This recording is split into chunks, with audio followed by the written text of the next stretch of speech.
नमस्ते। सङ्घीयतापछिको 5 वर्ष बितेको छ। अद्यावधिक निर्वाचनपछि पहिलोपटक निर्वाचित जनप्रतिनिधिहरूको कार्यकाल सकिँदैछ। वैशाख 30 गते स्थानीय तहको निर्वाचन हुँदैछ। निर्वाचनको तयारी भइरहेको छ। यति बेला राजनीतिक दलहरूले कस्ता उम्मेदवारलाई उठाउँदै हुनुहुन्छ र कस्ता उम्मेदवारहरू उठाइनुपर्छ, आम चासोको विषय पनि बनेको छ। सङ्घीयताको 5 वर्ष सिकाइ भोगाई उपलब्धिले के भन्छ? अब कस्ता जनप्रतिनिधिहरू साँच्चै जनताका लागि आउनुपर्ने रहेछ? कस्ता जनप्रतिनिधि आउनुभयो भने सङ्घीयतालाई अझ दर्बिलो बनाउन सकिने रहेछ? राजनीतिक दलहरूको तयारी कस्तो रहेको छ? आज हामी नेपाल पत्रकार महासङ्घ ताप्लेजुङमा यसै विषयमा छलफल गर्दैछौँ। आजको छलफलमा नेकपा एमालेका केन्द्रीय सदस्य ताप्लेजुङ इन्चार्ज तिलकुमार मेनेङ्बो हुनुहुन्छ। नेपाली काङ्ग्रेसका पूर्व सभापति लीलादेवी बोकिम हुनुहुन्छ भने नेकपा माओवादी केन्द्रका केन्द्रीय सदस्य तथा ताप्लेजुङ इन्चार्ज खेलप्रसाद बुढाछेत्री पराग हुनुहुन्छ। म सबैभन्दा पहिला तीनैजना अतिथिहरूलाई कार्यक्रममा स्वागत गर्दै नेकपा एमालेका इन्चार्ज मेनेङ्बोबाट कुराकानीको सुरुवात गर्दैछु। मेनेङ्बोज्यू, उम्मेदवार उठाउने विषयमा के तयारी गर्दै हुनुहुन्छ? कस्तो तयारी हुँदैछ? के भइराखेको छ पार्टीमा यति बेला? अहिले स्थानीय तहको निर्वाचन अब करिब सुरु भएको छ।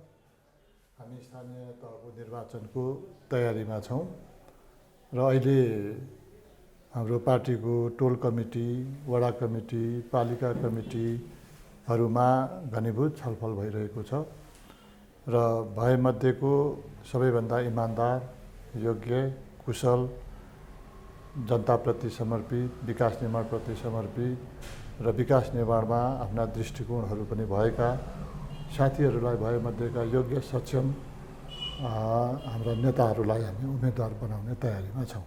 एउटा कुरा छुटाउनु भयो नि, अरू पार्टी छोडेर आएकाहरू त्यसमा पर्नुहुन्छ कि पर्नुहुन्न? होइन, अरू पार्टी छोडेर आएको पनि अब एमालेकै कार्यकर्ता नेता भइसक्नु भएको कारणले त्यो अरू पार्टी छोडेको भनेर भनिरहनै परेन नि।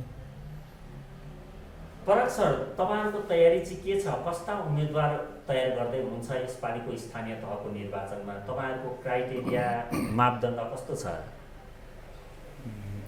स्थानीय तहको निर्वाचन भनेको प्रत्यक्ष जनतासँग जोडिएको निर्वाचन हो। यो जनताको सुख दुःखसँग, जनताको अर्थतन्त्रसँग, जनताको चाहिँ होइन शिक्षा स्वास्थ्यसँग जोडिएको चाहिँ प्रत्यक्ष फिल्डमा जोडिएको भएको हिसाबले हामीले यसको अलिकति गम्भीरतापूर्वक नै छलफल गरेर यसको निष्कर्षमा पुग्ने गरी हामी छलफलमा छौँ। अब अहिले हामी के गरिरहेको छौँ भने पार्टीका कमिटीहरूमा, पार्टीका पालिका कमिटी, वडा कमिटी, सेल कमिटीमा र हामी जिल्ला तह सामान्य परामर्श छलफलको क्रममा लागि नै रहेका छौँ। त्यो भइराखेको छ। सँगै थप हामी के गरिरहेको छौँ भने अरू पब्लिकहरूसँग, जनतासँग पनि हामी सुझाव सल्लाह लिइरहेका छौँ। अहिले होइन कस्तो खालको मान्छे उम्मेदवार बनाउने अहिले अब हाम्रो पार्टीले नै गर्छ निर्णय त, तर सुझाव सल्लाह चाहिँ जनताको पनि लिने भन्ने मनसायमा अहिले हामी छौँ। किनभने राम्रो खालको त्यो नेतृत्व जसले उसको नेतृत्वमा त्यो पालिकाको समृद्धि हुन्छ, त्यो वडाको समृद्धि हुन्छ, त्यहाँ सुशासन कायम हुन्छ। त्यसो भएको हिसाबले असाध्यै असल चरित्र भएका, सही खालका भिजन भएका, दृष्टिकोण भएका र जनतामा भएको जो ऊर्जा छ, क्षमता छ होइन, त्यसलाई चाहिँ पुरै चाहिँ अगाडि बढाउन सक्ने खालको चाहिँ यस्तो नेतृत्वहरू तयार गर्नुपर्छ होइन भन्ने कुरामा हामी छौँ। बोकिमज्यू, तपाईँहरूको तयारी चाहिँ कस्तो छ? तपाईँहरू चाहिँ कस्ता व्यक्तिहरूलाई उम्मेदवार बनाउँदै हुनुहुन्छ यो निर्वाचनमा? हाम्रो पनि एकदम, हाम्रो पार्टीको पनि जम्मा यो 9वटा स्थानीय तह र 61वटै वडामा लगभग हाम्रो तयारीमा छ, प्रक्रिया बढिरहेछ। अब यो लोकतान्त्रिक अभ्यास हो, केही अभ्यास गरेर त्यहाँ चाहिँ हाम्रो जनप्रतिनिधि छान्ने क्रम जारी छ र अब पार्टीले सर्कुलर गरे अनुसार लगभग वडा गाउँपालिका हाम्रो अब चाहिँ यही 2-4 दिनभित्रै सक्नुपर्ने छ र अब कस्तो व्यक्ति भन्नुभन्दा पनि अब पार्टीमा क्यापेबल छन् साथीहरू धेरैजना। अब एक त अहिले प्रतिस्पर्धात्मक चाहिँ एउटा पनि हो, किनकि धेरै वर्ष हाम्रो स्थानीय तहहरू रोकिएको कारणले धेरै साथीहरू ग्याप पनि हुनुभएको छ। सबैजना क्यापेबल छौँ भन्छ अब राम्रै मात्रै नराम्रो भनेर जान पनि सकिँदैन, राम्रै भन्दा सबै राम्रो मध्ये पनि त्यहाँ क्यापेबल मध्ये पनि कुनै साथीहरू छान्ने एउटा अभ्यास प्रक्रिया हो, त्यहाँ पक्कै पनि चाहनुहुन्छ। र हामीले चाहिँ के भनेको छौँ भने तपाईँहरूमध्ये होइन, अब तपाईँहरू सबै सक्षम साथीहरू हुनुहुन्छ, सक्षम मध्ये पनि अलिकति अब चाहिँ टाइम पनि दिनु, सबैभन्दा समयलाई पनि दिनु, समय स्थानीय तहमा समय पनि दिन सक्नुपर्छ।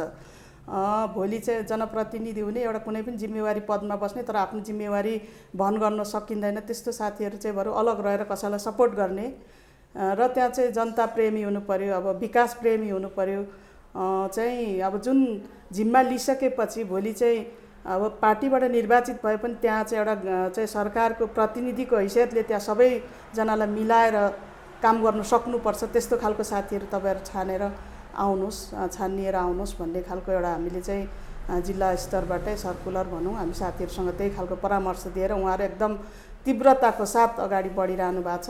उम्मेदवार त घर घरै छन् अरे होइन, घरै पछि रहेछन् अरे होइन? होइन, त्यो त अब प्रक्रिया अब अहिले मैले भने अघि नै सुरुमै भने, किनकि हाम्रो बिचमा धेरै ग्याप भएको छ नि, त्यसले गर्दा पनि साथीहरू सबैले आकाङ्क्षा राख्नु पाउँछ। त्यो मध्ये मैले भने जो समय दिनुसक्छ, जो जनप्रेमी हुन्छ, विकास प्रेमी हुन्छ, त्यति मात्रै नभएर संविधानको कुरालाई पनि मर्मलाई पनि बुझ्न सक्ने साथीहरू हुन्छ होइन, त्यस्ता खालको साथीहरू चाहिँ आउनुपर्छ। उम्मेदवार त धेरै भएको, पहिले पो हामीले उम्मेदवार नपर सबै पार्टीले होला होइन, काङ्ग्रेसले मात्रै कति त खोजेर पनि ल्याउनु पर्थ्यो। अहिले त एक आपसमा प्रतिस्पर्धा गर्न सक्ने साथीहरू भएको छ, त्यसमा पनि त हामी खुसी छौँ। मेलेङ्गोज्यू, यो 5 वर्षलाई अलिकति मूल्याङ्कन गरिदिनुहोस् न। 5 वर्षमा ताप्लेजुङ जिल्लाका जनप्रतिनिधिहरू कुन स्तरदेखि कुन स्तरसम्मका पाउनुभयो तपाईँले? यो 5 वर्ष सङ्घीयताको पहिलो आवधिक निर्वाचनबाट सकिँदै गर्दा ताप्लेजुङका जनप्रतिनिधिहरूलाई मूल्याङ्कन गर्नु पर्यो भने छोटकरीमा कसरी गर्नुहुन्छ? पहिलो कुरा त यो अघिल्लो कार्यकाल भनेको सङ्घीयता लागू भएपछिको स्थानीय तह बनेपछिको पहिलो कार्यकाल हो।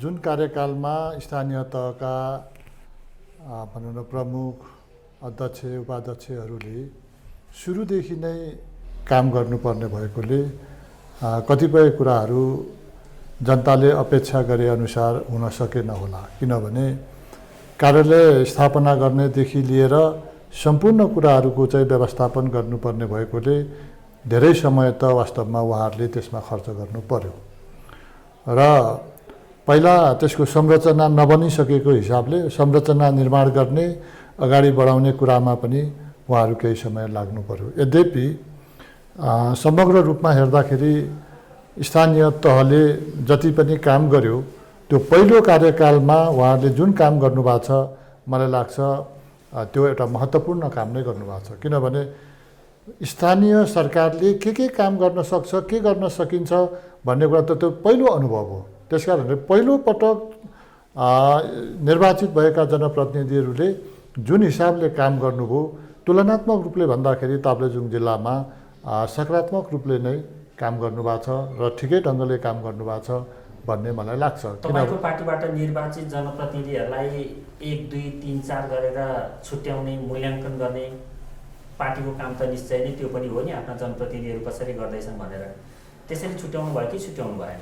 होइन, हामीले त के गर्यौँ भने निर्वाचित हुनुभन्दा अगाडि, निर्वाचित भइसकेपछि पनि प्रत्येक वर्षमा वर्षको एकपटक हाम्रा निर्वाचित जनप्रतिनिधिहरूलाई, त्यसमा पनि खास गरेर अध्यक्ष उपाध्यक्षहरूलाई हामीले पार्टीको तर्फबाट उहाँहरूलाई निर्देशन गर्ने कामहरू पनि गरेका छौँ, उहाँहरूलाई बोलाएर प्रशिक्षित गर्ने काम पनि गरेका छौँ।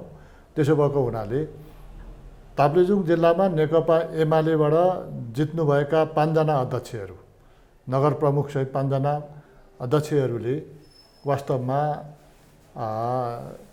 त्यो पालिकाको स्थितिलाई ध्यानमा राखेर उहाँहरूले जुन काम गर्नुभयो त्यो कामप्रति पार्टी सन्तुष्ट छ। त्यो 5 वडामा 1, 2, 3, 4, 5 भन्दा कसरी भन्नुहुन्छ, कसरी छुट्याउनुहुन्छ? होइन, मैले त्यो 1, 2, 3, 4, 5 भन्ने कुरै भएन, उहाँहरू सबैले राम्रो काम गर्नुभएको छ। सबै फर्स्ट? सबै फर्स्ट, सेकेन्ड कोही पनि भएन? सेकेन्ड कोही पनि छैन, अरू समग्र 9 वटामा उहाँहरू नै फर्स्ट हो। बुढा छेत्रीज्यू, तपाईँको मूल्याङ्कनमा चाहिँ कस्तो भयो 5 वर्ष? जनप्रतिनिधिहरूले तपाईँले समग्रमा मूल्याङ्कन गर्दा कतिसम्म जिम्मेवारी पुरा गर्न सक्नुभयो? यो संहिता कार्यान्वयन भएको पहिलो अवधि भएको हिसाबले स्वाभाविक ढङ्गले यहाँ जटिलताहरू त थियो। यसलाई कसरी व्यवस्थापन गर्ने, कसरी काम गर्ने भन्ने सन्दर्भमा त्यसैले यो पहिलो सिक्ने एउटा अवधिको रूपमा रह्यो। यसरी हेर्दा म के देख्छु भने नौवटै स्थानीय तहका जनप्रतिनिधिहरूले 61 वडाकै वडा अध्यक्षहरूले सबैले काम सन्तोषजनक ढङ्गले नै सम्पन्न गर्नुभएको छ। यो कुरामा चाहिँ दुई मत छैन हैन। अब कामको कति परिणाम सकारात्मक ढङ्गले निकाल्नु पर्थ्यो भन्ने क्रममा कोही पालिकाले केही अलि बढी होला, केहीले अलिक कम होला तपाईँको त्यसमा हैन। तर असफलै भएको गाउँपालिका चाहिँ कुनै पनि छैन। सफल चाहिँ सबै सफल भएको नै हैन महसुस गरेका छौँ। अब हाम्रो पार्टीबाट त पहिलेको चुनावमा अलिक कम्ती नै उपस्थिति विजय भएको हैन, उपाध्यक्ष 2 जना र चाहिँ अब 5 जना हाम्रो चाहिँ वडा अध्यक्ष हो, 6 जना पछि गरेर हैन। अब उहाँहरूको काम चाहिँ हामीले सन्तोषजनक नै पाएका छौँ। धेरै अब्बल पनि हामी भन्दैनौँ हैन, ठिकै मिडियम साइजको काम भएको छ। र जस्तो उहाँहरूले काम बिगारेर चाहिँ हैन, जस्तो जनतामा चाहिँ अब बदनाम भएको भन्ने छैन वास्तव, बरु केही न केही अलिकति पोजिटिभ काम गरेर थप स्थापित भएकै हैन, पार्टीलाई स्थापित गर्न सहयोग गरेकै, जनताको चाहिँ भावनामा केही काम गरेकै भन्ने कुरा चाहिँ हैन हामीले पाएका छौँ। खोजी नगरेर हो कि हैन? यस्तो छ, अब मैले तपाईँलाई यसबारे अलिक चर्चा गरौँ। कस्तो छ भने त्यो त अब सबैले खोज्ने हो फेरि हेर्नुहोस् हैन, कतिपय थाहा नभएका कुरा पनि हुनसक्छन्। त्यस्ता सम्बन्धित कुरा त ल्याउनुपर्छ, तपाईँ मिडियाकर्मीले ल्याउनुपर्छ हैन। एउटा मलाई के फिलिङ भएको छ भने यो 5 वर्षको अवधिमा हैन आर्थिक सुशासनको पक्ष चाहिँ निकै सुधार्नुपर्छ हैन एउटा हैन। अब योजनाहरूका पारदर्शिता, रकम कलमको पारदर्शिता हैन, यो सबै त थप त्यहाँ एउटा जटिलता पनि के छ भने तपाईँको चाहिँ यो अब हाम्रोमा चाहिँ कर्मचारीको अभावले पनि धेरै समस्या भयो वास्तवमा। ताप्लेजुङमा चाहिँ हैन, पालिकामा गयो कर्मचारी हैन अभाव हुन्छ, वडामा गयो कर्मचारीको अभाव हुन्छ, त्यस्तो जटिलतामा वास्तवमा कामहरू भइराखेको छ हैन। त्यसैले चाहिँ अब यो कर्मचारीहरू सरकारले माथिबाट आपूर्ति गर्ने क्रममा समयमा पुरा गर्न नसक्नु तपाईँको यो एउटा जटिलता पनि छ वास्तवमा यहाँनिर चाहिँ हैन। सँगै अब यो ताप्लेजुङ जस्तो भूगोलमा चाहिँ पहिलो राउन्डमा हाम्रो जनप्रतिनिधिहरू कहाँ बढी केन्द्रित हुनुभयो भने तपाईँको चाहिँ अब पूर्वाधार निर्माणतिर जस्तो खास गरेर बाटो निर्माण गर्नेतिर बढी अगाडि जनअपेक्षा पनि त्यस्तै थियो नि, त्यस्तै थियो, आवश्यकता पनि थियो फेरि तपाईँको नभएको भन्ने कुरा होइन हैन। तर अब यो ट्रेन्डलाई बदलेर अलिकति अगाडि बढ्नुपर्छ भन्ने लाग्छ अब चाहिँ। बोकिमज्यू, तपाईँको मूल्याङ्कन चाहिँ कस्तो छ? 5 वर्षमा तपाईँले गरेको मूल्याङ्कन के हो जनप्रतिनिधिहरूको कामको? जनप्रतिनिधिहरू वास्तविक हाम्रो यो 9वटा स्थानीय तहमध्ये हामी 4वटामा हामी अध्यक्ष र 61वटा वडा के अरे वडामा हामी 26वटा वडा हामीले जितेको थियौँ। त्यो चाहिँ म आफै पार्टी सभापति भएकोले गर्दा मलाई सबै कुरा थाहा छ, धेरै कुराहरू थाहा छ। अहिलेको मूल्याङ्कनमा समग्रमा राम्रो भन्दा पनि अब जम्मै 9वटा स्थानीय तहमध्ये राम्रो भनेर मैले त्यति भनिराख्नुभन्दा पनि भर्खरै उदाहरण नै हामीले यदि दिँदाखेरि सिरिजङ्गा गाउँपालिकामा एउटा उदाहरणीय रूपले काम गरेको हाम्रो पार्टीको जस्तै अध्यक्षले स्थानीय तहमा काम गरेको एउटा उदाहरण देखाउनु भएको छ। त्यो सबैले मलाई लाग्छ जम्मा 753वटा गाउँपालिका मध्ये पनि उहाँ चाहिँ अगाडि आउनुहुन्छ भन्ने हामीले राखेको छौँ। यदि साँच्चै नै पार्टीभन्दा अलिक अलग चाहिँ जनप्रतिनिधिले नै के काम गर्यो भनेर सबैले मूल्याङ्कन गर्नुपर्छ भने त्यहाँ कसैले भन्ने ठाउँ छ जस्तो मलाई लाग्दैन। र अर्को कुरा त्यति मात्रै नभएर चाहिँ बेरोजुको कुरा पनि जम्मा 753 मध्येमा 3 नम्बरमा भनेपछि त्यो लगभग 0-0कै अन्तिममा गएको हामीले देखिन्छ र त्यसमा पनि राम्रो काम गरेको देखिन्छ। र सबै त्यहाँनिर होला, कतिपय अब कतिलाई खुसी पार्न सकिँदैन काम गर्नु जाँदै गर्दा, तर त्यहाँ चाहिँ जनताको प्रत्यक्ष सम्पत्तिको रूपले एउटा गाउँपालिकाको भवनहरू निर्माण गरेको छ, त्यहाँको संरचनाहरू निर्माण गरेको छ। त्यति मात्रै नभएर हरेक त्यहाँको 8वटै वडापालिकाहरू पनि चाहिँ निर्माण गर्ने काम गरेको छ। एउटा उदाहरणको रूपले मैले त्यति टाढो गएर हेर्नुपर्छ जस्तो लाग्दैन। हाम्रै श्रीजङ्गा गाउँपालिकामा गएर हेर्दा लगभग हामीले बुझिन्छ भन्ने मलाई लाग्छ नेपाली काङ्ग्रेसको के अरे निर्वाचित हाम्रो जनप्रतिनिधि साथीहरूले। र अरू पालिका रहेको 3टामा पनि त्यस्तो देखिँदैन, सबै कुरा राम्रै गरेको। समग्रमा हेर्दाखेरि कता कति अलिअलि कुराहरू उठेका हुन्, किनभने गाउँपालिका अर्थात् जनप्रतिनिधि साथीहरूले चाहिँ आफै चाहिँ ठेकेदार, आफै पालिका अध्यक्ष, आफै उपभोक्ता बनाउने यी आदि कुराहरू पनि उठेका हुन्। तर त्यसमा मैले भने कि म आफै पार्टी सभापति थिएँ, हामीले विभिन्न समयमा चाहिँ राखेर उहाँहरूसँग हामीले कुरा गऱ्यौँ। हामीले गरेको काम एउटा जनताले लोकतन्त्रको अभ्यास गर्नु पाओस् कि भोलि गएर यहाँको चाहिँ स्थानीय तहको सङ्घीयता संरचना आइसकेपछि एउटा गाउँमा चाहिँ घर घरमा चाहिँ एउटा सुविधा भन्ने, अब सिंहदरबार चाहिँ गाउँ भन्ने कुरा त्यो प्रत्यक्ष नेपाली जनताले अनुभूति गर्न पाओस् भनेर हामीले बिचबिचमा उहाँहरूसँग सुझाव पनि गरेका थियौँ। र कता कति उठेका हुन्, कता कति हामीले थाहा पनि पाएका छौँ, देखेका छौँ। तर त्यो कुरालाई अब यदि चुनावको विषयमा यिनीहरूले उठायो भन्ने इस्यु उठाउनु आफ्नो ठाउँमा, तर त्यो सचेत पनि हुनुपर्छ त्यस्ता साथीहरू कि आफैले ठेकदार हुने, आफैले एक्सकाभेटर किन्ने, आफैले उपभोक्ता समिति खोजी नातागोता बनाउने, यो कुरा चाहिँ अब आउँदै गरेको, अब हाम्रो तुरुन्तै आउँदैछ हाम्रो स्थानीय तहको निर्वाचन। त्यस्तो साथीहरूले यदि दोहोरिनु भयो भने उहाँहरूले त्यो कुराबाट अलग रहनुपर्छ, चाहे जुनसुकै पार्टीको होस् होइन। पार्टी आखिर देश विकास र जनता भनेको तपाईँ हामी जिल्लाकै मान्छेको, त्यसले गर्दा त्यो कुरामा उहाँहरू लोभिएर सानोतिनो कुरामा लोभिएर बस्नुभयो भने त्यहाँको जनताले साँच्चीकै सङ्घीयता र लोकतन्त्रको अभ्यास गर्न पाउँदैन भन्ने हामीलाई लाग्छ।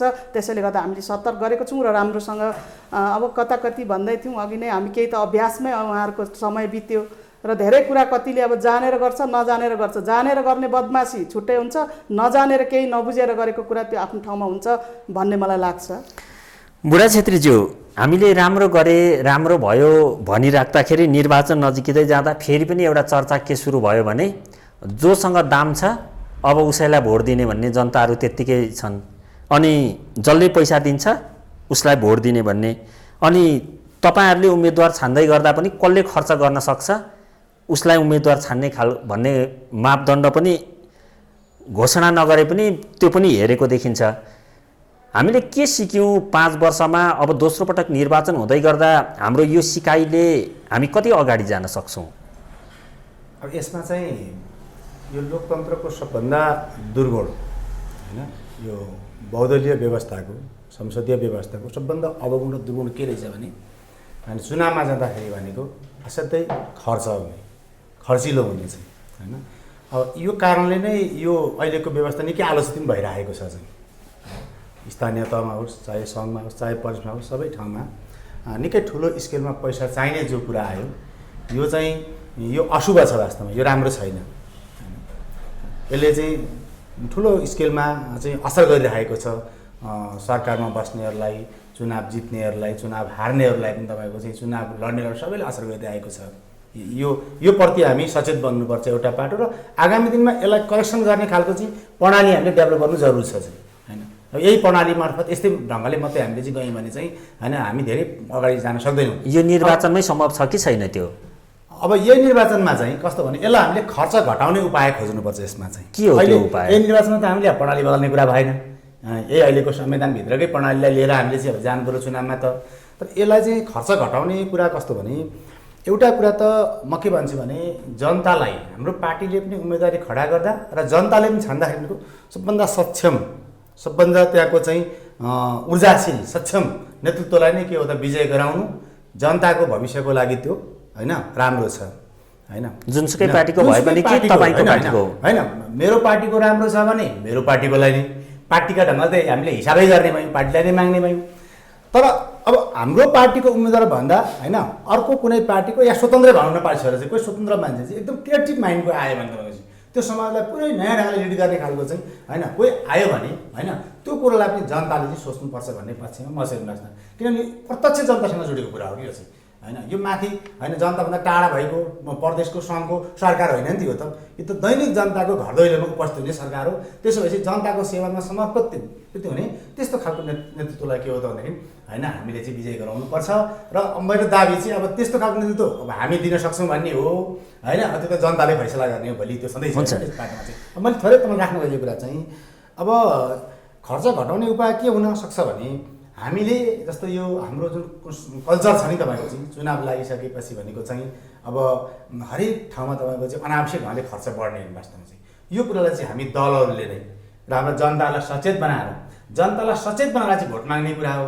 जनतालाई अलमलाएर होइन कि जनताको न्यून चेतनामाथि अहिले के भइरहेछ भने जस्तो चाहिँ पैसा मार्फत अरू खानपान मार्फत तपाईँले जनताको त्यो न्यून चेतना चाहिँ प्रहार गरेर चाहिँ दुरुपयोग भइरहेको छ।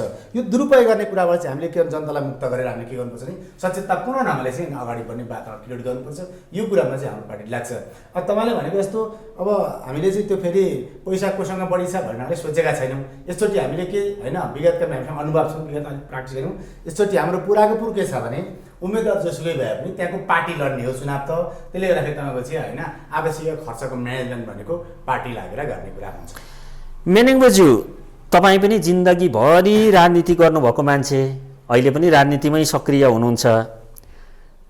चुनाव आउँदै गर्दाखेरि आफन्त कहाँ छन्, कति सहयोग गर्छन् गर्दैनन्, अनि खर्च कसरी जुटाउने भन्ने कुरामा चाहिँ नेताहरू केन्द्रित हुनुपर्ने हुन्छ। पराग सरले भने जस्तै खर्च व्यवस्थापन कसरी गर्ने, खर्च कम गरेर जनतालाई साँच्चै बुझाएर असल नेतृत्व कसरी छनाउने होला? पहिलो कुरा त के हो भने यो निर्वाचनमा जाँदाखेरि के गर्दाखेरि खर्च कम हुन्छ भन्ने कुरामा सबै पार्टीहरूको ध्यान जानुपर्छ। मुख्य गरेर निर्वाचन आयोगको ध्यान जानुपर्दछ। यो धेरै पैसा खर्च गरेर चुनाव लड्ने कुरा यो आफैमा राम्रो कुरा होइन। त्यसो भएको हुनाले निर्वाचन आयोगले जे आचार संहिता जे एउटा चाहिँ भनौँ न यति खर्च गर्न पाइने भनेर भनेको छ, त्यसलाई वास्तवमा निर्वाचन आयोगले केही संयन्त्रहरू मार्फत अलि राम्रो निगरानी गर्यो भने मेरो विचारमा त्यो ठिकै हुन्छ होला जस्तो लाग्छ। तर तपाईँको उम्मेदवारलाई भोलि निर्वाचन आयोगले आचार संहिता उल्लङ्घन गर्यो भनेर कारबाही गर्यो भने तपाईँ नै मान्नुहुन्न नि? हामी त यहाँ होइन, त्यो होइन। निर्वाचन आयोगले आचार संहिता उल्लङ्घन गर्यो भनेर उसले प्रशस्त आधारको आधारले भन्यो भने त किन नपाउने र त्यो किन नमान्ने र? आचार संहिता सबैले मान्नुपर्छ। निर्वाचन आयोगले किन जानेर हामी आफैले त्यसलाई चाहिँ निरुत्साहित गर्न किन सक्दैनौँ? त्यो आफैले पनि गर्ने हो, तर आफैले गरेर मात्रै पूर्णता भएन भने निर्वाचन आयोगले कुनै निकायले पनि त आधिकारिक निकायले पनि त्यो भन्नुपर्छ होला। तपाईँले जे कुरा गर्नुभयो, निर्वाचन लडिरहँदा स्वाभाविक रूपले निर्वाचन खर्चको लागि व्यक्तिले कति निकाल्न सक्छ, अरूले सहयोग कति गर्न सक्छ, त्यो त आफ्नो आफ्नो ठाउँमा भइरहेकै हुन्छ। भोलि हुने कुरा पनि त्यही हुन्छ। त्यस कारणले खालि कुरा के हो भने कसले कति सहयोग गर्छ, कसले कति खर्च गर्छ भन्ने कुरा भन्दा पनि मुख्य कुरा के भने निर्वाचनमा कमभन्दा कम खर्च कसरी हुन सक्छ र कमभन्दा कम खर्चमा कसरी निर्वाचन सम्पन्न गर्न सकिन्छ भन्ने कुरामा सबैको, राज्यको, निर्वाचन आयोगको, राजनीतिक दलहरूको, उम्मेदवारहरूको ध्यान जानुपर्दछ। किनभने जति धेरै पैसा खर्च गरेर निर्वाचन लड्ने काम हुन्छ, जित्ने काम हुन्छ, त्यसले चाहिँ लोकतन्त्रमाथि जनताको विश्वास कम हुन्छ। किन जनताको विश्वास के हो भन्दा लोकतन्त्रले राम्रो उम्मेदवारको छनौट गर्छ भन्ने हो। तर पैसाको कारणले गर्दाखेरि यदि त्यस्तो भयो भने लोकतन्त्रमाथि नै जनताको अविश्वास बढ्छ। त्यसकारण लोकतन्त्रमाथि अविश्वास बढ्ने काम गर्नु हुँदैन। तपाईँहरूले टिकट दिँदाखेरि उसँग कति खर्च छ, कति खर्च गर्न सक्छ सक्दैन हेर्नुहुन्छ कि हेर्नुहुन्न? हामी त्यो हेर्दैनौँ। हामी के हेर्छौँ भने त्यो व्यक्ति कति पपुलर छ, जनताको पक्षमा, जनताको निम्ति, विकास निर्माणको निम्ति ऊ कति काम गर्न सक्छ भन्ने कुरालाई हामी आधार बनाउँछौँ र उसँग पैसा छ कि छैन भन्ने कुरा हामी आधार बनाउँदैनौँ। बोकिमज्यू, तपाईँ 2 पटक चुनाव लडेर 2 पटकसम्मको चुनावमा अनुभव बटुल्नु भएको मान्छे, पराजय बेहोर्नु भयो। खर्चको पीडा कस्तो हुन्छ? खर्चको पीडा त साथीहरूले भनिसक्नुभयो। सकेसम्म हामी अब रोक्ने नै भन्ने कुरा हो होइन। एक त अहिले मैले भर्खरै बुझेअनुसार त अहिले निर्वाचन आयोग, अहिलेको गभर्मेन्टले पनि कन्ट्रोल गरेर एउटा परिपत्र पनि सायद आइसकेको छ। हामीकामा भर्खर हामीलाई आएको परिपत्र अनुसार भने ठेकदारहरूले अहिले अब विभिन्न आरोप के मुद्दा बोकेका साथीहरूले नपाउने भन्ने कुरा चाहिँ कडाभन्दा कडा अहिलेको चाहिँ सबैभन्दा पोजिटिभ कुरा लाग्छ मलाई। किनभने त्यसले पनि अलिकति सचेत हुन्छन्। अब पहिले चाहिँ मुखले चाहिँ भन्ने गरियो, पछि व्यवहारमा भएन। र मलाई लाग्छ हाम्रो पार्टीमा त अब त्यस्ता साथीहरू कुनै बेरुजु भएको, अब ठेकेदार नामैसम्म त होला कतिको ठेक्कापट्टा, तर पनि अब बेरुजु रहेको, त्यहाँ रहेको, कसैले लेनदेन, कसैले हिसाब किताब अनियमितता भयो भन्ने साथीहरू हाम्रोमा पर्दैनन् भन्ने मलाई लाग्छ अहिलेको यो निर्वाचनमा। अब खर्चको कुरा गर्दाखेरि म एकदम राम्रो कुरा राख्नुभयो। म चुनाव लडेको मैले अभ्यास छ, म हिजो जस्तो लाग्छ। खर्चको कुरा खर्च बेगर पैसा नहुँदा पनि म चुनाव हारेको चाहिँ एउटा अनुभव तपाईँहरूलाई सेयर पनि गरेँ आज मैले।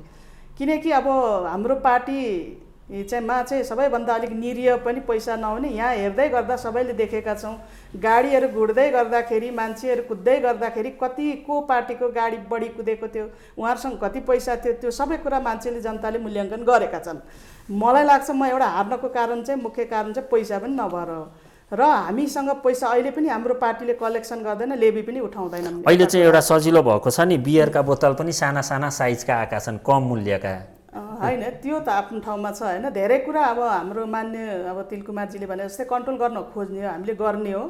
यो राम्रो सिस्टम होइन, चाहे जोसुकै पार्टी होस् होइन, तर त्यो सिस्टमले गर्दा ल कसै उड्दा त खर्च गरौँला अरे भोलि आफ्नो पालो आउँदा चाहिँ त्यसले गर्न सक्छ कि सक्दैन त्यो कुराहरू पनि हेर्नुपर्ने हुन्छ। त्यसले गर्दा जति सकिन्छ न्यूनीकरण गर्ने कोसिस गर्ने हो। तर गर्दै जाँदाखेरि प्रतिस्पर्धा चाहिँ फल्ना पार्टीले अब हामी ठिक चिया मात्रै खुवायौँ भने अर्को पार्टीले कफी खुवाउने, त्योबाट सुरु हुने क्या। त्यसरी भनेपछि त्यो कुरालाई नियन्त्रण गर्दै गयौँ भने भोलि हामी सबै जनप्रतिनिधि होस् या जनता होस् या भोटर होस्, उहाँहरूले पनि सचेत हुनुपर्छ।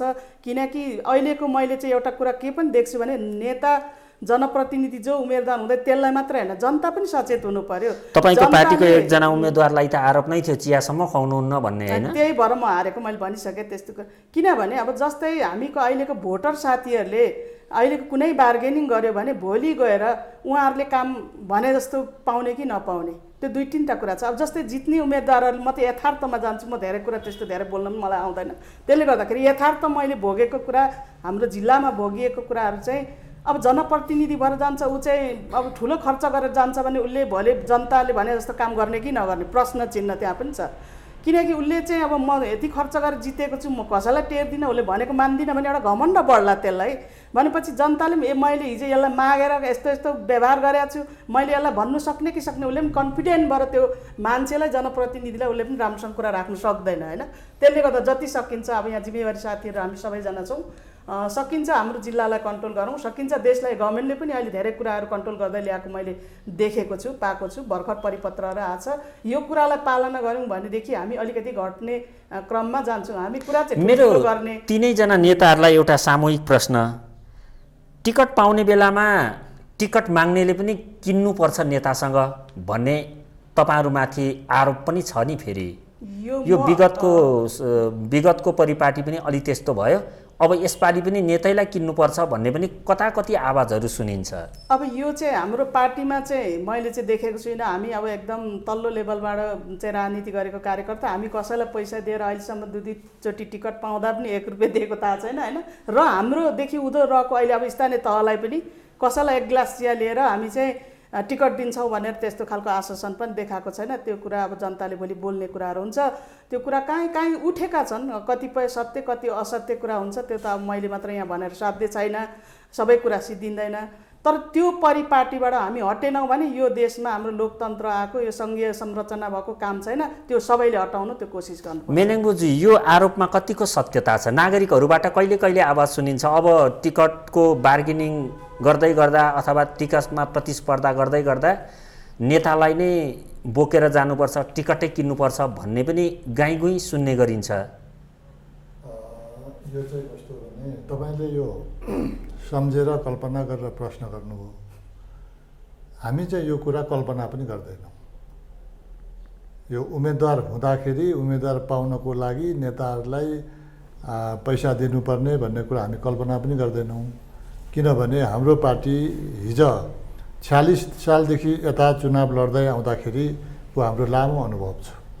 म आफै पनि 2 पटक प्रतिनिधि सभामा लडेँ। यो सबै कुराले के देखाउँछ भने हाम्रो पार्टीमा चाहिँ यो कुरा हुँदैन। अब सबैको त भन्न सक्दिनँ हेर्नुहोस्, तर हाम्रो चाहिँ के हो भने भएमध्येका योग्य, सक्षम, इमान्दार, लोकप्रिय को छ उसलाई छनौट गरेर टिकट दिने हाम्रो प्रचलन हो, हाम्रो परम्परा हो।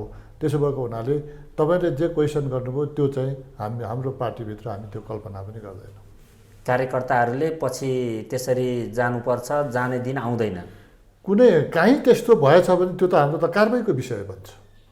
तपाईँले पनि यो चुनावमा या विगतको कुनै चुनावमा पनि एमालेभित्र यस्तो भयो भन्ने केही थाहा पाउनु भएको छ भने बरु भनिदिनुहोस्, हामी त्यस्तोलाई त हामी कारवाही गर्छौँ, चाहे त्यो जोसुकै होस्। बुढा छेत्रीज्यू, यो अवस्था आउँछ कि आउँदैन? तपाईँले आफ्नो दल अनि अरूमा पनि सुनेको हेरेको हुन्छ नि। मैले माओवादी केन्द्रभित्र त सुनेको छैन होइन। अब बाहिर अलिअलि कानमा सुनिएको छ, तर सुनेका कुरा सबै सत्य हुन्छन् भन्ने कुरा होइन। त्यसको रियालिटी अथवा त के हो होइन, त्यो उहाँले जान्ने कुरा हो। यतिका मान्छेहरूले सुन्दा सबै तथ्यहीन पनि हुँदैन नि फेरि होइन। अब ती खालखालले आउँछ नि कुराहरू त, नहुन पनि सक्छ होइन। अब अर्को कुरा चाहिँ अब गत इलेक्सनको टिकट त ताप्लेजुङको त हामीले नै फाइनल गरे हो। अब टिकटको लागि भनेर हामीले होइन, हाम्रो पार्टीले, जिल्लाले भनौँ न, हाम्रो तहले कसैले पनि, त मैले मात्रै कुरा होइन, कसैले पनि टिकटकै लागि भनेर तपाईँको कसैको एक गिलास चिया पनि खाएको छैन होइन। पसलमा बसेर चाहिँ पैसाको त कुरै पर छाडिदिउँ, तपाईँलाई टिकट दिउँला भनेर कसैको चाहिँ लिउँला भनेर एक गिलास चिया पनि लेनदेन भएको छैन होइन। पसलमा बसेर चिया त खाइयो होला, तर टिकटको लागि खाइएन कि त भन्नुहोस् न होइन। अनि पैसाको त परिराखौँ। त्यसले गर्दाखेरि माओवादी पार्टीमा यो छैन। अब उहाँहरू यहाँ म त चुनाव लडेको छैन, वास्तवमा मैले टिकट पाएको पनि छैन, कोसिस गरेँ हो। अब म त्यो पैसासहितको कोसिस गर्ने मान्छे पनि भइनँ होइन। त्यसो भएको हिसाबले अब यहाँ अब तेलुगुमार क्याबिनेट होइन, लीलाजी होइन, अब उहाँहरू त अब उहाँ त मान्य भइसक्नु भएको चुनाव लडेर, उहाँ 2 पटक लड्नु भएको।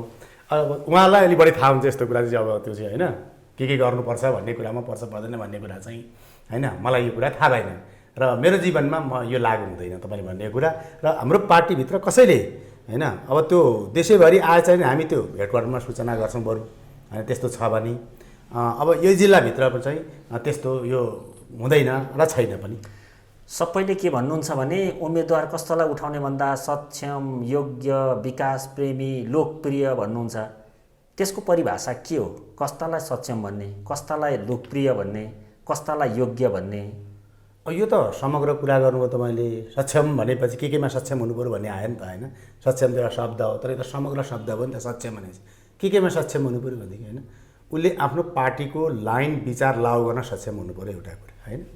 निर्वाचित भइसकेपछि उसले त्यो हो नि त, उसको मिसन भनेको त्यो हो नि त। त्यो पार्टीले किन उसलाई जिम्मेवारी बनाएर पठाउँछ भनेदेखि उसले त्यो पार्टीको भिजन लाइन कार्यान्वयन गर्न सक्छ कि सक्दैन होइन, सक्नेलाई पठाउने हो नि त। त्यहाँ सक्षम हुनु पऱ्यो चाहिँ होइन। अर्को सक्षम के हुनु पऱ्यो भने तर जनताको होइन समस्याहरू के छन् होइन, जनताको आवश्यकताहरू के हो होइन, त्यसलाई कसरी हल गरेर जाने, त्यो मैले भने आर्थिक हिसाबले, सामाजिक हिसाबले, सांस्कृतिक हिसाबले होइन, सबै हिसाबले चाहिँ होइन उसले त्यो लिड गर्न सक्नु पऱ्यो उसले तपाईँको चाहिँ होइन। अब भइराखेको यथास्थितिमा त कुर्सीमा गएर चलाउनेको त जसले पनि चलाउँछ, फेरि त्यो चाहिँ त्यो ठुलो कुरो भएन होइन।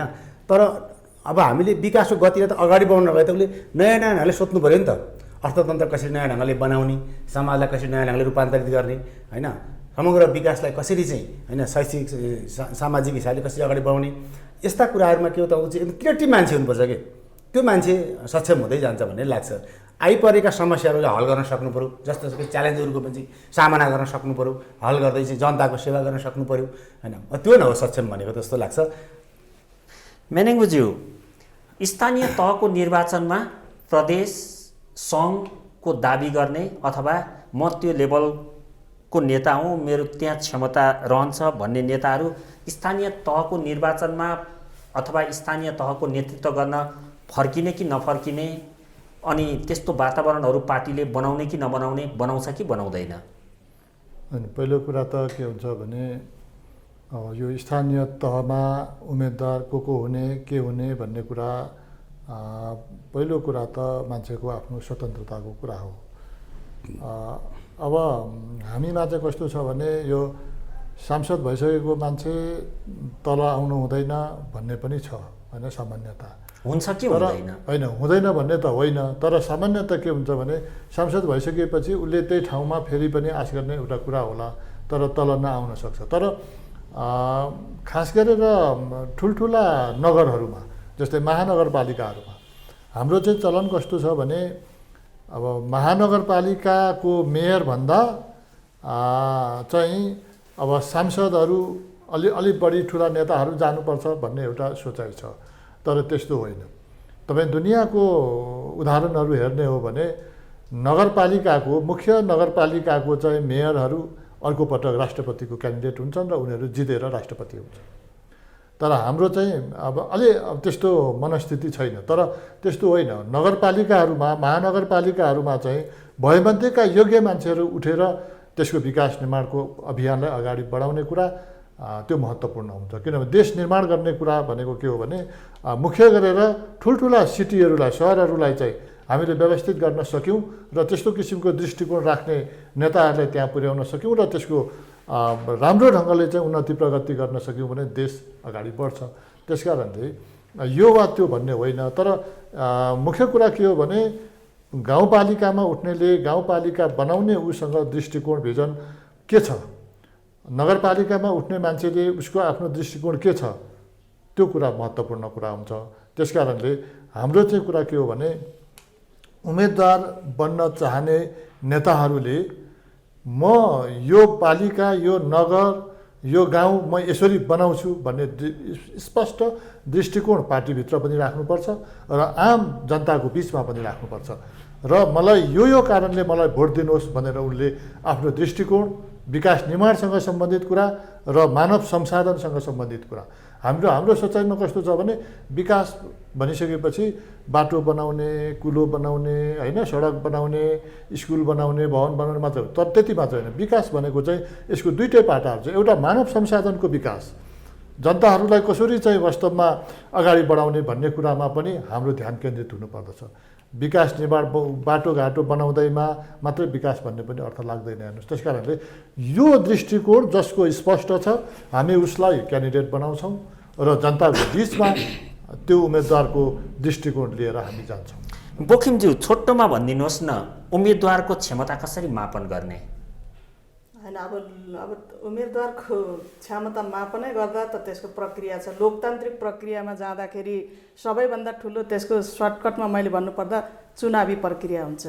यदि चुनावी प्रक्रिया गर्दाखेरि यदि अब हामीले गर्न पाउने कुराहरू तल्लो लेभल चाहिँ तल्लो लेभलबाट, वडा लेभलबाटै चाहिँ भोटिङ भएर पनि आउन सक्छ, होइन। त्योभन्दा माथि त हामी त छैनौँ नि त। सबैभन्दा अन्तिम भनेको प्रक्रिया भनेको चुनावबाट आइसकेपछि कसैले कसैको भन्ने ठाउँै हुँदैन। त्यसले गर्दाखेरि त्यो राम्रो भन्ने त्यसरी पनि आउन सक्छ।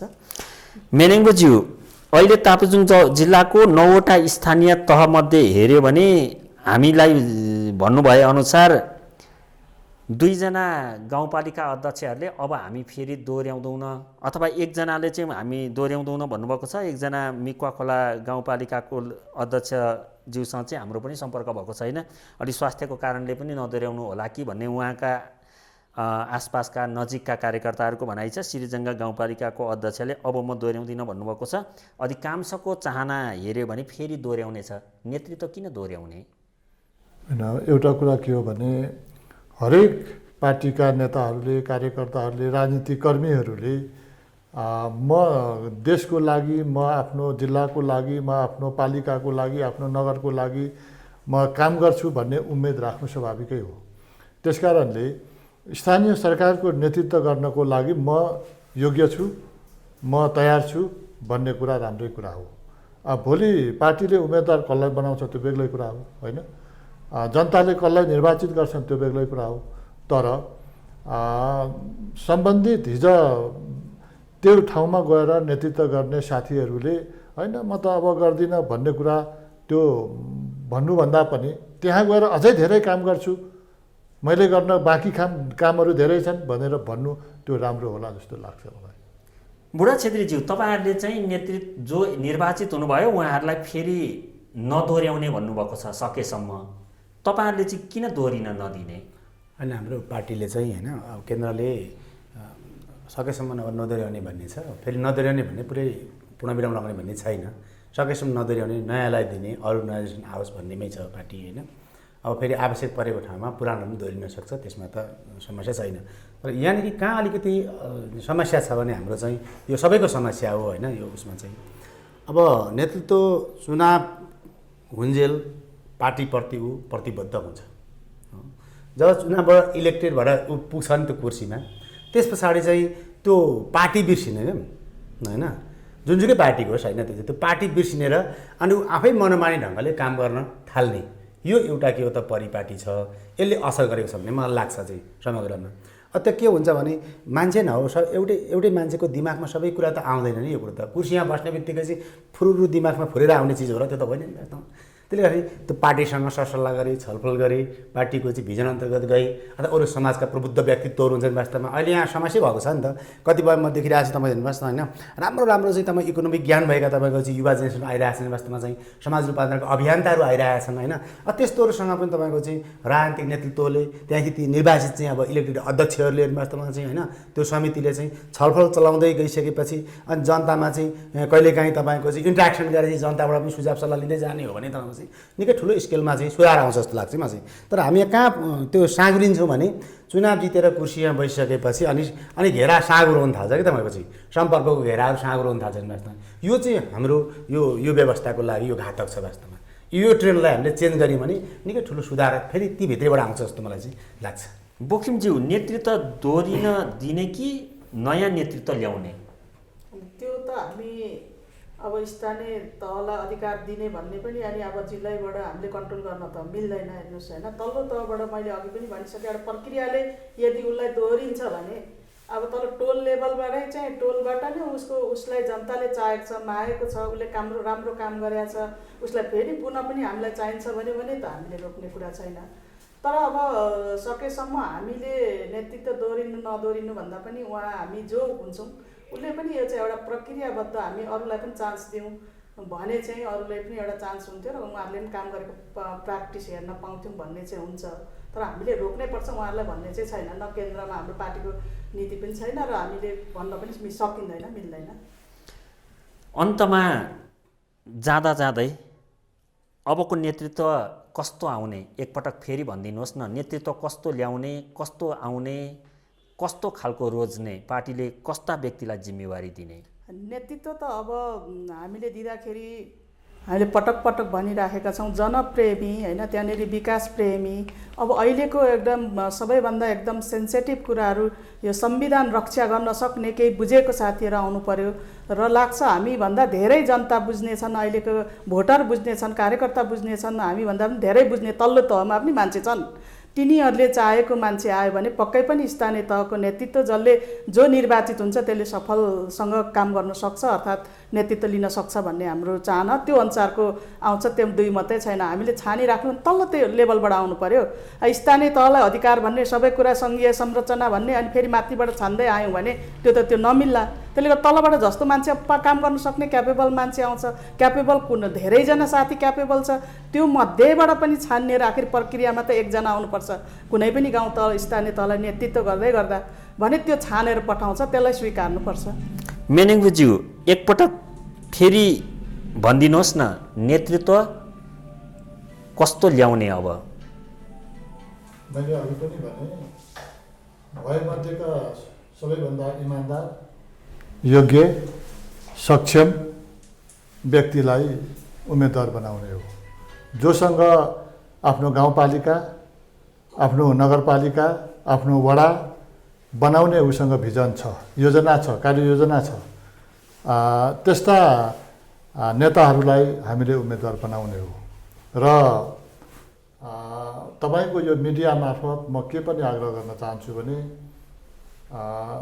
नेकपा एमाले अवश्य पनि इमान्दार, योग्य, सक्षम, क्रियाशील र दृष्टिकोण भएका, भिजन भएका नेताहरूलाई उम्मेदवार बनाउँछ। र म तपाईँको मिडिया मार्फत सबै मतदाताहरूलाई नेकपा एमालेका उम्मेदवारहरूलाई भोट दिएर जिताउनुहोस् र तपाईँको आफ्नो गाउँको, नगरको, वडाको भागेर भविष्यको निर्माण तपाईँ आफै गर्नुहोस्, फैसला गर्नुहोस् भन्ने म आग्रह पनि गर्न चाहन्छु। बुढा छेत्रीज्यू, कस्तो व्यक्ति ल्याउने एकपटक अन्तिममा भनिदिनुहोस् न। ठिक छ, तपाईँ फेरि दोहोऱ्याउनुभयो। यसलाई चाहिँ मैले अलिकति के लाग्छ भने जस्तो नेपालको सङ्घीयताको मोडल स्थानीय तह भनेको यहाँ कार्यपालिका छ, यहाँ व्यवस्थापिका छ, यहाँ न्यायपालिका पनि छ। यो तिनटै अङ्गहरू चाहिँ छन्।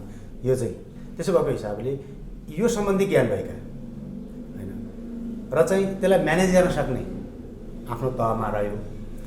जनतासँगै जोडिएको सरकार भएकोले जनतासँग भएको चाहिँ पुँजी, जनतासँग भएको साधन स्रोत, प्राकृतिक स्रोत साधन तापजमकै हकमा हेर्ने भने असाध्यै ठुलो मात्रामा प्राकृतिक स्रोत साधन छ होइन। यहाँको चाहिँ खोला नाला, यहाँको चाहिँ देखि लगेर हिमाल पहाडहरू तपाईँको भन्नुहोस् न होइन, कृषियोग्य जमिनदेखि लगेर पर्यटकीय स्पोटहरू तपाईँको चाहिँ होइन, जडीबुटीदेखि लिएर यी सारा चिजहरू यहाँ छन्। त यसलाई तपाईँको चाहिँ दोहन गर्न सक्ने खालको स्थानीय नेतृत्व एउटा चाहिन्छ होइन। इकोनोमिक हिसाबले हेर्ने भने कानुनी हिसाबको ज्ञान पनि चाहियो होइन। तपाईँको चाहिँ नयाँ नयाँ नियम कानुन बनाउनु पऱ्यो। अनि फेरि हाम्रो 3 तहमा छ, प्रदेशसँग समन्वय गर्न सक्ने, केन्द्रसँग समन्वय गर्न सक्ने। अब यो खालको लिडर अलिकति के भने अलि डाइनामिक जस्तो नि तपाईँ भन्नुहोस् न होइन। अलिअलि एकाङ्गी पाराको मात्रै भयो भने चाहिँ त्यसले चाहिँ धेरै राम्रो ढङ्गले डिलिङ गर्न सक्दैनन् वास्तवमा। त्यसले अलिक डाइनामिक पनि चाहिन्छ, अलिक इनर्जेटिक, अलिक क्रिएटिभ तपाईँको चाहिँ होइन। साँच्चै अब यहाँ कस्तो छ भने अध्यक्ष हुन, मेयर हुनको लागिसम्म चाहिँ ताम्सेर पुग्ने, त्यहाँ पुगेपछि के गर्ने भन्ने कुरामा तपाईँको चाहिँ होइन, त्यहाँ स्टोप हुनु हुँदैन कि। त्यहाँ पुग्ने हो, त्यहाँ पुगेर त गर्ने हो नि त। त्यो गर्ने चाहिँ के भन्दाखेरि होइन, जस्तो चाहिँ यो समाजलाई समृद्ध बनाउनको लागि चाहिँ उसले दिलो ज्यान दिएर चाहिँ 5 वर्ष कार्यकाल होइन समर्पण गर्नु पऱ्यो होइन। त्यहाँ गएर चाहिँ ठकठाक गर्ने होइन, त्यहाँ गएर चाहिँ यसो चाहिँ कमाउ धन्दातिर लाग्ने तपाईँको चाहिँ होइन। अब चाहिँ बाङ्गोटिङ्गो गर्ने यतातिर होइन, सिधासिधी तपाईँको जस्तोमा होइन, काम गरेर राम्रो परिणाम हासिल गर्ने खालको नेतृत्व चाहिन्छ र सक्षम होइन। मलाई लाग्छ त्यही हुन्छ जस्तो लाग्छ। हस्, हाम्रो छलफलमा सहभागिता जनाइदिनु भयो। तीनैजना अतिथिहरू एमालेका पोलिट ब्युरो सदस्य तिलकुमार मेनेङ्बो, काङ्ग्रेसका पूर्व सभापति लीलादेवी बोखिम र माओवादीका केन्द्रीय सदस्य ताप्लेजुङ इन्चार्ज खेलप्रसाद बुढाछेत्री, तीनैजनालाई धेरै धेरै धन्यवाद।